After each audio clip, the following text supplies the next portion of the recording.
Temos vivido uma perspectiva do sobrenatural de Deus nos nossos dias. E isso tudo tem sido combustível para os nossos corações. As nossas orações têm sido voltadas ao extraordinário, ao mover de Deus e a tudo aquilo que a gente espera que flua nesse lugar. Mas há algo extraordinário que tem queimado em mim, que tem feito total diferença no meu coração. É pensar que tudo que nós temos vivido para os outros é loucura. E esse é o tema dessa pregação. O Evangelho da loucura. Abram as suas Bíblias em 1 Coríntios capítulo 1, verso 18. O nosso querido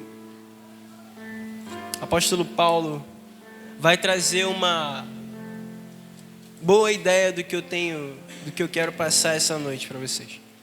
E hoje os nossos textos que nós vamos trabalhar aqui vão girar em torno de dois personagens em geral. O próprio Jesus e Paulo. As palavras de Cristo e as palavras de Paulo vão nortear tudo que nós vamos entender aqui hoje. Então vamos lá. Pois a mensagem da cruz é loucura para os que estão perecendo, mas para nós que estamos sendo salvos é o poder de Deus. Pode avançar. Pois está escrito: destruirei a sabedoria dos sábios e rejeitarei a inteligência dos inteligentes. Onde está o sábio? Onde está o erudito? Onde está o questionador dessa era? Acaso não tornou Deus louca a sabedoria deste mundo?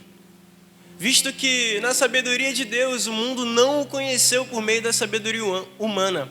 Agradou a Deus salvar aqueles que creem por meio da loucura da pregação. Os judeus pedem sinais milagrosos e os gregos procuram sabedoria.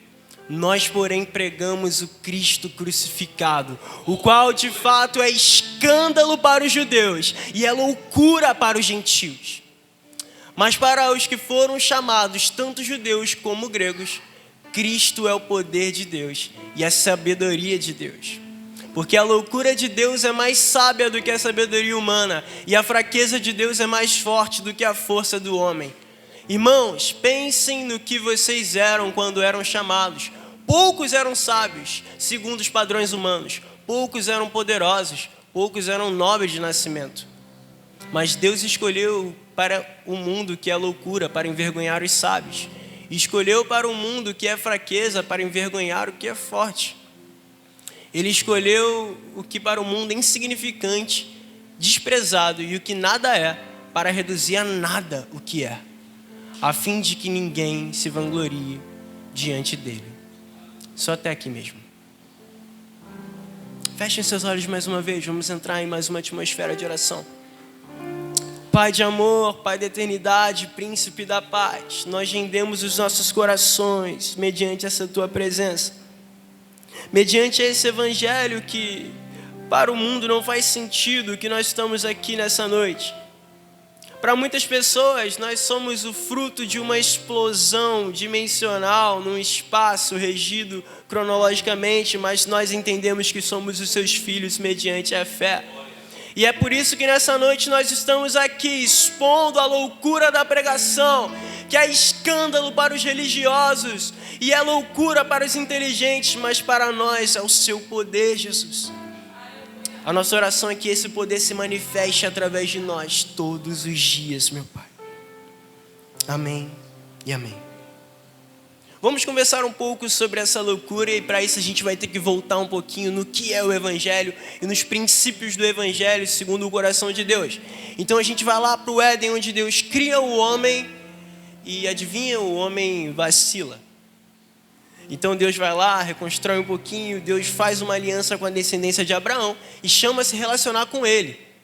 E a descendência de Abraão vacila das mais diversas formas difíceis. Deus então cumpre a promessa de enviar o Messias.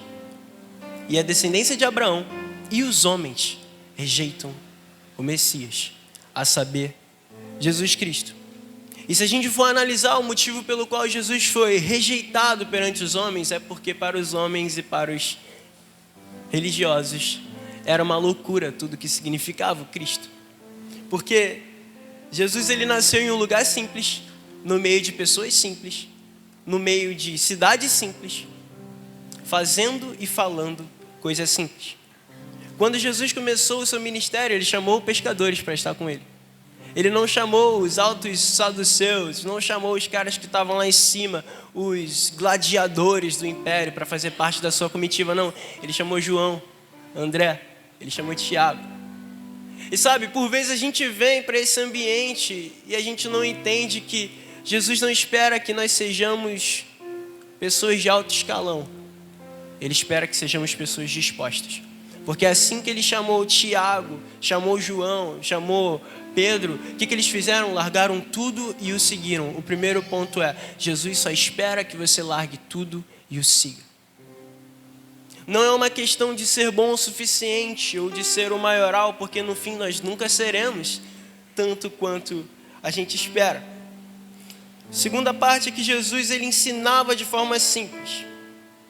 E isso afrontava a sabedoria daquela época. Aí a história a gente conhece. Daí para frente Jesus fez o que fez, foi crucificado, mas ao terceiro dia ressuscitou com glória e majestade. E sabe, a verdade é que o reino de Deus, os judeus esperavam o quê? Esperavam um grande libertador. E eu já falei isso aqui várias vezes. Eles esperavam um homem que viesse, lutasse contra o Império Romano e acabasse com todas as correntes que os aprisionavam. Mas quando Jesus vem, abram a Bíblia, por favor, no Mateus 21, verso 5. Digam à cidade de Sião, eis que o seu rei vem a você, humilde, montado num jumento, num jumentinho, cria de uma jumenta. Vocês estão entendendo por que a vida de Jesus afrontava tanto aquela sociedade, aquelas pessoas que o esperavam? Porque Jesus não veio como um alto guerreiro, como um homem que destruiria o Império Romano com mão de ferro, mas ele veio montado num jumentinho, de forma simples e humilde. E sabe qual é o grande problema da gente às vezes? A gente espera que Jesus se apresente nas nossas vidas como um eis que eu te digo. A gente espera que Jesus se mostre para a gente trazendo uma resposta de uma oração. Espera que um profeta desça do monte vestido de branco com um vestido pegando fogo dizendo, eis que eu te digo, varão. Não, às vezes ele pode estar falando contigo através de um cara que se veste com um tênis vermelho esquisito e vem para cá meio descabelado. Talvez eu seja como aquele jumentinho, simplesmente carregando a presença de um rei. E a vontade do reino dos céus talvez seja essa sobre nós. É loucura? Sim. E é por isso que eu digo, eu estou ficando maluco. Porque isso é o que me move, é isso que me faz continuar todos os dias. Então, vamos entender que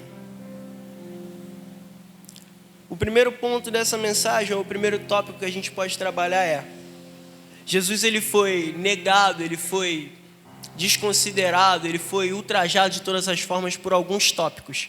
E eu separei esses 4 tópicos. O primeiro é, Jesus pregou um reino invertido, como a pastora Elaine fala, e eu sempre cato isso para mim, porque eu gosto muito do que ela fala.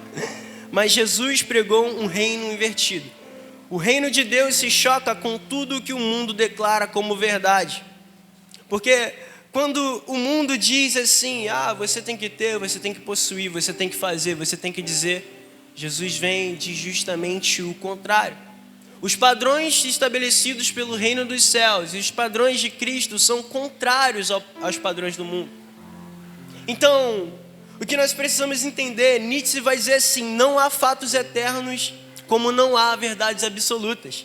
Mas Jesus diz assim, eu sou o caminho, eu sou a verdade e eu sou a vida. Ou seja, tudo o que o mundo declara como verdade, Jesus vem e se contrapõe dizendo, eu sou a verdade. E se tem coisas na sua vida que o mundo diz, você não vai conseguir, você não vai alcançar, você não é capaz, Jesus vai te dizer, você é capaz, porque eu estou contigo.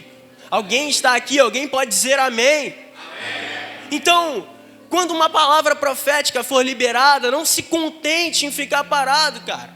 Se movimente, receba para você, de fato. Agora deixa eu beber uma água aqui, só um minutinho.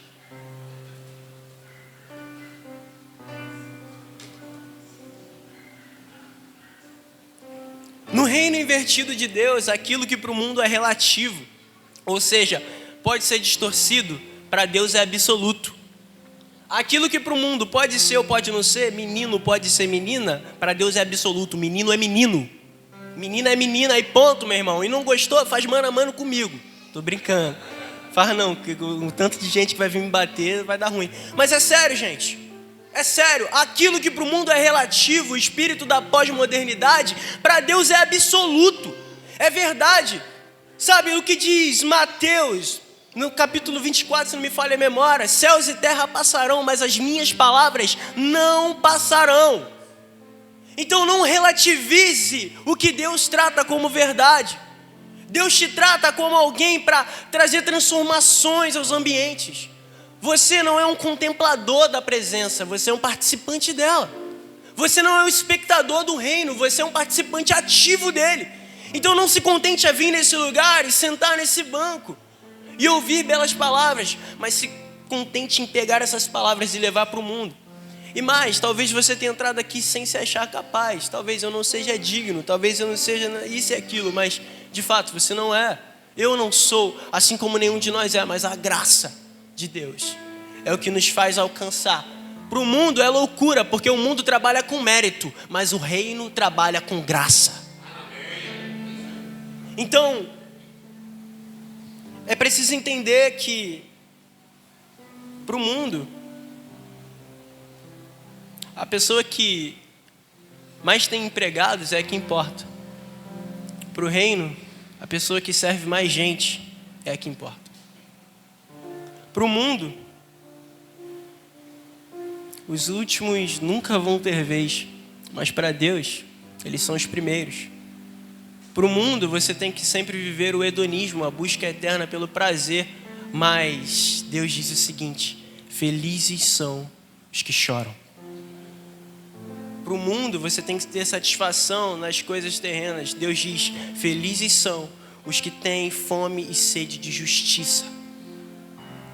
Então, o que a gente precisa entender nesse tempo é que Jesus foi rejeitado, ele foi pisado, porque o discurso dele ia contra tudo que o mundo acreditava. Vamos lá para João, capítulo 6, verso 66.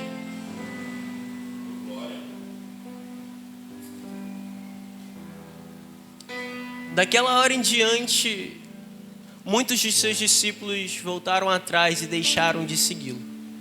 Jesus perguntou aos 12: vocês também não querem ir? Simão Pedro lhe respondeu: Senhor, para quem iremos? Tu tens as palavras de vida eterna. Nós cremos e sabemos que és o Santo de Deus. Só até aqui. É esse o entendimento que Jesus espera que tenhamos dele. Enquanto alguns dão as costas porque o discurso se tornou duro demais, Pedro se levanta e diz: Senhor, para onde iremos nós?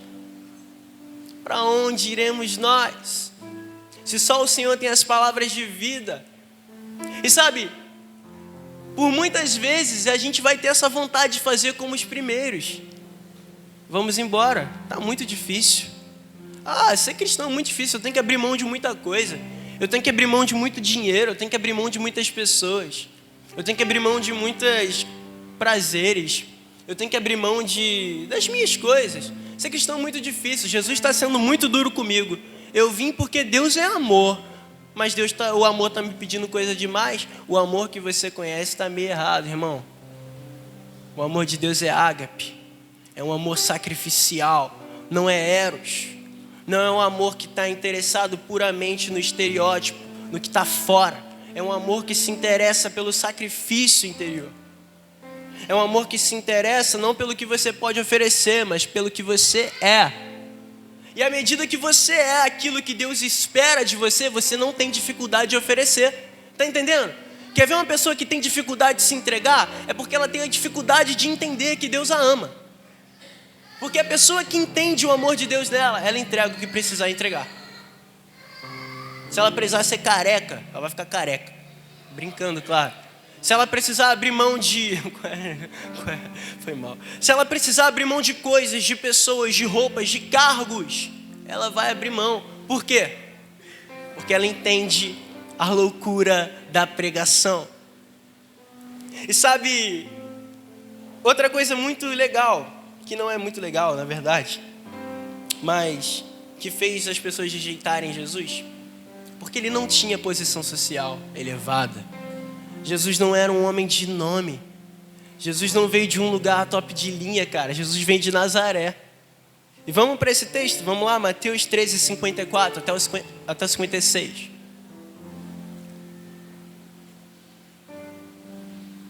Chegando à sua cidade, começou a ensinar o povo na sinagoga. Todos ficaram admirados e perguntavam de onde vem essa sabedoria e de onde vem esses poderes milagrosos. Não é este o filho do carpinteiro? O nome de sua mãe não é Maria e os seus irmãos Tiago, José, Simão e Judas? Não estão conosco todas as suas irmãs? De onde, pois, ele obteve todas estas coisas? E ficaram escandalizados por causa dele. Mas Jesus lhes disse: só em sua própria terra e em sua própria casa é que um profeta não tem honra. Irmãos, a grande questão é que, por vezes, por carregar algo extraordinário dentro da gente, a gente vai ser expelido de ambiente. Os ambientes vão ser nocivos ao que está dentro da gente. As pessoas vão vomitar você. Eu não estou aqui para mentir para você não, as pessoas vão vomitar você. Elas vão olhar para a tua cara e vão falar: você aqui, sai fora, eu não te quero aqui. Você carrega algo que eu não quero ouvir. A verdade dói e nunca fez tanto sentido como nos dias de hoje. Dói e ofende, né? E agora ser ofendido virou discurso de ódio, né? Fazer o quê? Eu não vou falar sobre isso não, porque eu não estou a fim de apanhar. Brincadeiras à parte. Vamos seguir o script, que não é bem script. João 1,46, e vem a grande pergunta de um cara que mais tarde se tornou um discípulo. João 1,46. Perguntou Natanael: pode vir alguma coisa boa de lá?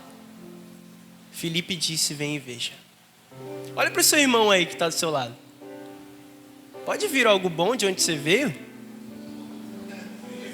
E aí, Mauro, pode vir algo bom, Mauro? Pode vir algo bom? Pode vir algo bom? Pode vir algo bom? Pode vir algo bom, Luene? Pode vir algo bom? Pode vir, Ju? Pode vir? Deixa eu ver mais quem. Pode vir, Isa? Pode vir algo bom? Pode vir, Ana? Pode vir, Rafa? E aí? Venha e veja. Venha e veja. Sabe por quê? Não é sobre nós, é sobre o que está em nós. E não importa o quanto os ambientes tentem nos expulsar. Não importa o quanto o mundo faça pressão para nos ver desistir dessa loucura que eu digo. Dessa loucura que Paulo declara. Não importa se não faz sentido para os ambientes, não importa se não faz sentido para as pessoas. O que importa é o que flui através de nós e as vidas que serão salvas através disso. Então, essa foi a pergunta: pode vir algo bom de Nazaré?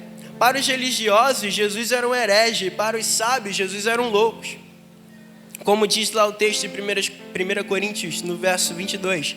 Porque os judeus pedem sinais e os gregos buscam sabedoria, mas nós pregamos o Cristo crucificado. Escândalo para os judeus, loucura para os gentios, mas para os que foram chamados, tanto judeus como gregos, Cristo é o poder de Deus. E sabe, essa é a nossa verdade. Jesus, ele veio de forma simples, mas quer saber algo extraordinário. Isaías 53, verso 1 até o verso 6. Muitas vezes a gente se impressiona com, a partir do verso 54, né? Porque diz: certamente ele tomou sobre si as nossas dores. Mas vamos ler isso aqui. Quem creu em nossa mensagem e a quem foi revelado o braço do Senhor? Ele cresceu diante dele como um broto tenro e como uma raiz saída de uma terra seca. Ele não tinha qualquer beleza ou majestade que nos atraísse. Nada havia em sua aparência para o que desejássemos. Foi desprezado e rejeitado pelos homens, um homem de dores e experimentado no sofrimento. Como alguém de quem os homens escondem o rosto, foi desprezado e nós não tínhamos estima. Certamente Ele tomou sobre si as nossas enfermidades e sobre si levou as nossas doenças. Contudo, nós o consideramos castigado por Deus e por Deus atingido e afligido. Mas Ele foi transpassado por causa das nossas transgressões, foi esmagado por causa de nossas iniquidades. E o castigo que nos trouxe a paz estava sobre Ele, e pelas suas pisaduras nós fomos sarados. Todos nós éramos como ovelhas, nos desviamos, cada um de nós se voltou para o seu próprio caminho. E o Senhor fez cair sobre Ele a iniquidade de todos nós. E o texto de Isaías vai descrever perfeitamente quem era Jesus. Esse era Jesus. Ele não tinha nada que atraísse as pessoas, não tinha beleza, formosura, e não precisava disso. Tudo que ele precisava era cumprir o propósito. E o que eu tenho para te dizer essa noite é: você não precisa ser chamativo aos olhos das pessoas. Você não precisa ser o centro das atenções. Você não precisa disso. Você só precisa cumprir o propósito. E o propósito é levar essa loucura para os judeus, para os gregos, para os gentios, até os confins da terra. E continuando nosso segundo ponto. Jesus ele veio trazer para nós essa consciência do reino invertido. E também tem outra consciência que ele quer que nós tenhamos. Consciência de termos convicção nos momentos difíceis. Abram a sua Bíblia em João 15, capítulo 18. Verso 18.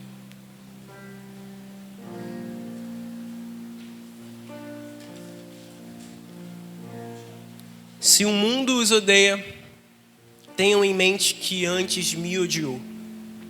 Se vocês pertencessem ao mundo, ele os amaria como se fossem dele.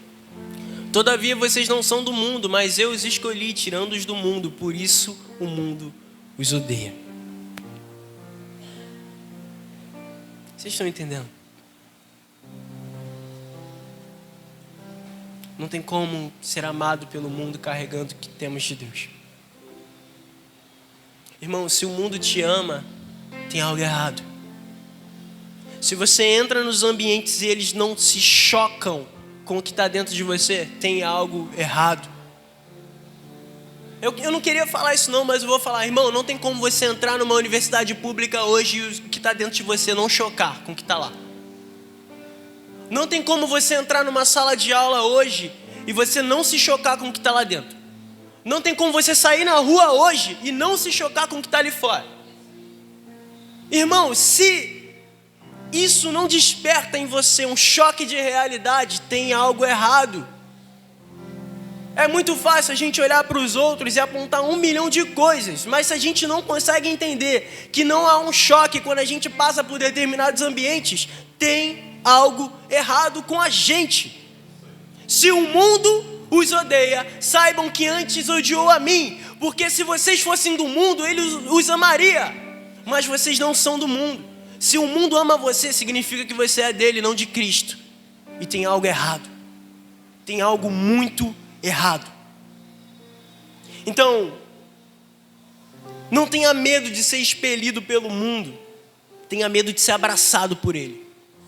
Tenha medo de ser acolhido por ele. Não tenha medo de ouvir palavrões, xingamentos. Não tenha medo de ser cancelado. Tenha medo de ser aceito.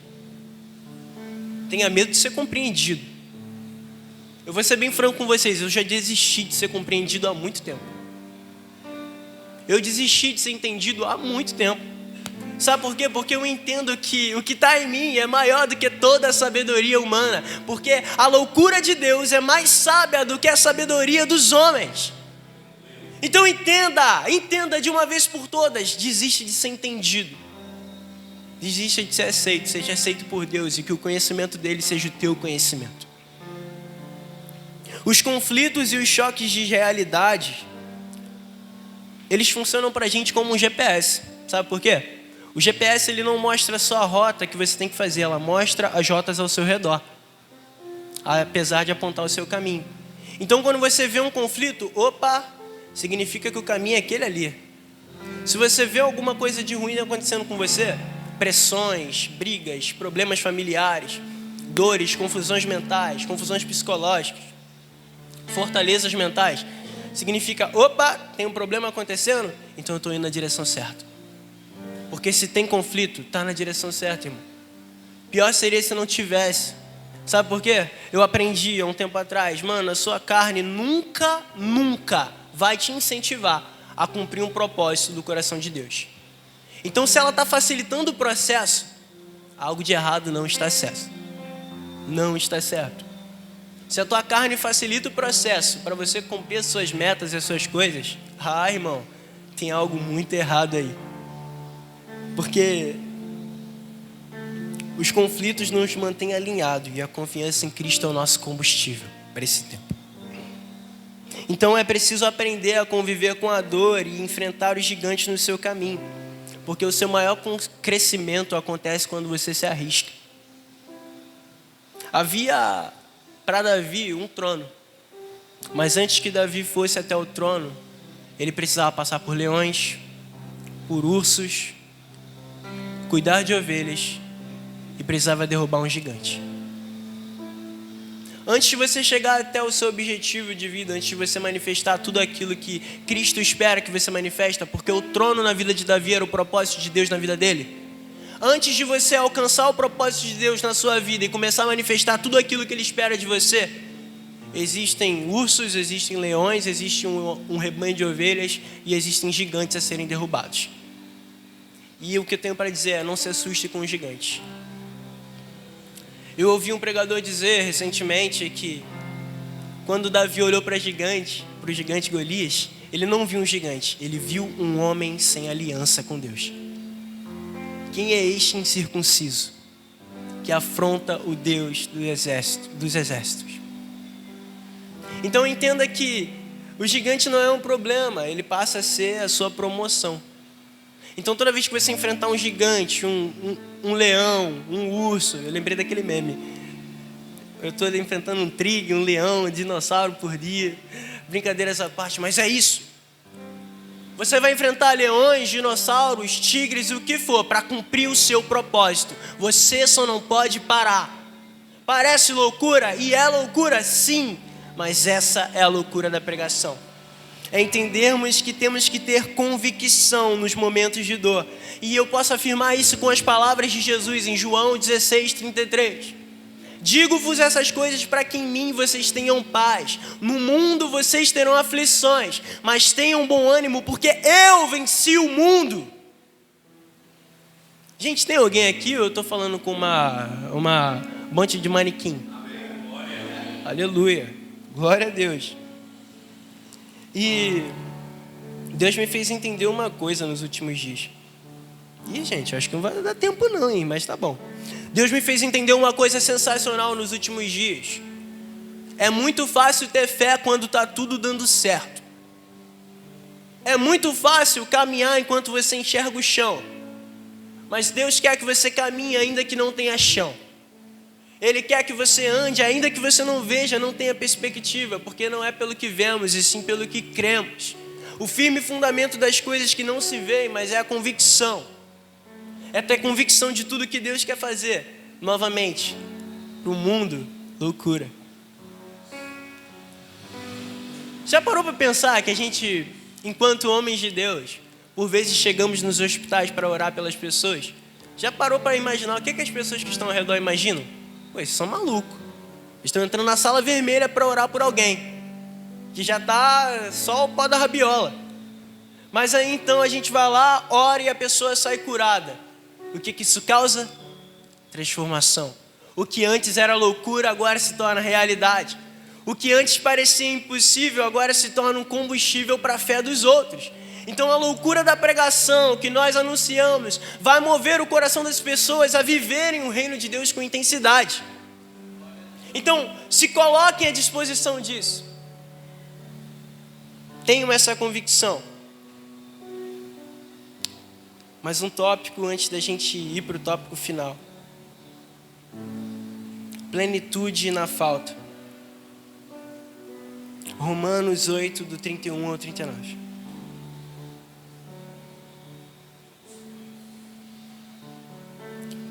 Que diremos, pois, diante dessas coisas? Se Deus é por nós, quem será contra nós? Aquele que não poupou o seu próprio filho, mas o entregou por todos nós, como não nos dará com ele de graça todas as coisas? Quem fará alguma acusação contra os escolhidos de Deus? É Deus quem os justifica. Quem os condenará? Foi Cristo Jesus que morreu, mas que ressuscitou, está à direita de Deus e também intercede por nós. Quem nos separará do amor de Cristo? Será a tribulação, a angústia, a perseguição, ou a fome, ou a nudez, ou o perigo, ou a espada? Como está escrito, por amor de ti enfrentamos a morte todos os dias. Somos considerados como ovelhas destinadas ao matadouro. Mas em todas essas coisas somos mais do que vencedores, por meio daquele que nos amou. Pois estou convencido que nem a morte, nem a vida, nem anjos, nem demônios, nem o presente, nem o futuro, nem quaisquer poderes, nem a altura, nem a profundidade, nem qualquer outra coisa na criação será capaz de nos separar do amor de Deus que está em Cristo Jesus, nosso Senhor. E essa é a nossa verdade. Uma verdade de plenitude enquanto as coisas não estão indo bem. Jesus diz: eu deixo a minha paz, a paz que o mundo não conhece. Porque o mundo não me conheceu. Mas se vocês me conhecem, vocês precisam ter a minha paz. E a pergunta que eu faço para vocês essa noite é: o que tem tirado a tua paz, irmão? Porque se algo está tirando a tua paz, tem algo errado. Deixo com vocês a minha paz. Isso está em João 14, 27. Então, nós precisamos entender que não importa quais sejam as circunstâncias ao nosso redor. Eu lembro-me de Paulo. Vamos lá, vamos para Filipenses, capítulo 4, verso 12. 12. Sei o que é passar necessidade, sei o que é ter fartura. Aprendi o segredo de viver contente em toda e qualquer situação. Seja bem alimentado, seja com fome, tendo muito ou passando necessidade. Tudo posso naquele que me fortalece. Vocês estão entendendo qual é o nível de vida que Jesus quer nos levar a viver? Qual é essa loucura que Ele quer nos levar a viver? Não importa a sua situação. Não importa as circunstâncias ao seu redor. Ele quer te levar a compreender que Ele é a sua suficiência. Eu sei que talvez você tenha entrado aqui com problemas na família, com problemas de saúde, com problemas no coração, problemas mentais e uma série de problemas. Mas Cristo vem até nós e nos diz: eu quero que você tenha uma vida de plenitude, ainda que pareça loucura. Pode parecer loucura, mas é loucura para os que se perdem. Mas para nós é o poder de Deus. Então, entramos no último tópico dessa mensagem. Jesus, através da vida dele, nós aprendemos que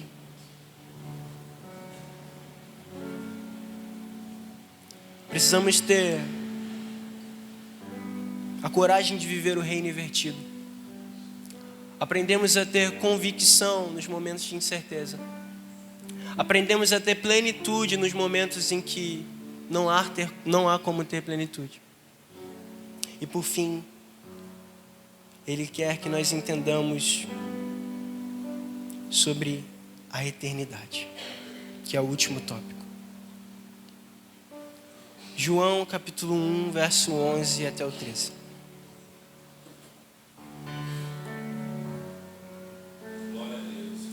Veio para o que era seu, mas os seus não o receberam.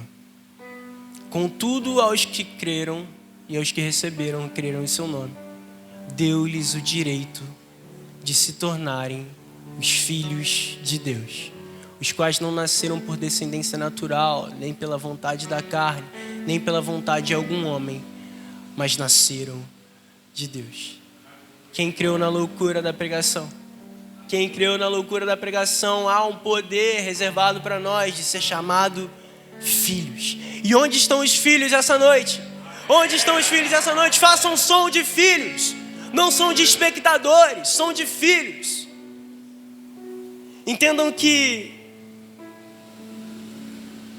o que Deus espera de nós é que vivamos essa coisa toda de plenitude na terra, entendamos o reino invertido e por fim herdemos uma eternidade com Ele. Porque eu entendi que não há como a gente viver uma vida aqui na terra sem passar 1 minuto com Ele de fato e depois queremos herdar a eternidade. Não dá, meus irmãos, não dá, não dá. Eu acho que se a gente for encaixar o nosso contexto, isso que de fato é loucura. Mas vamos finalizar com um texto. Apocalipse 7, do 9 ao 15. Depois disso, olhei e diante de mim estava uma multidão que ninguém podia contar, de todas as nações, tribos, línguas e povos, em pé diante do trono do Cordeiro, com vestes brancas e segurando palmas. E clamavam em alta voz: a salvação pertence ao nosso Deus, e que se assenta no trono ao Cordeiro. Todos os anjos estavam em pé ao redor do trono dos anciões e dos 4 seres viventes. E eles se prostraram com o rosto em terra diante do trono e adoraram a Deus, dizendo amém, o louvor, glória, sabedoria e ação de graças, honra, poder e força sejam o nosso Deus, para todo sempre. Amém. Então um dos anciões me perguntou: quem são estes vestidos de branco e de onde vieram? De onde eles vieram? Essa é a pergunta. De onde você veio?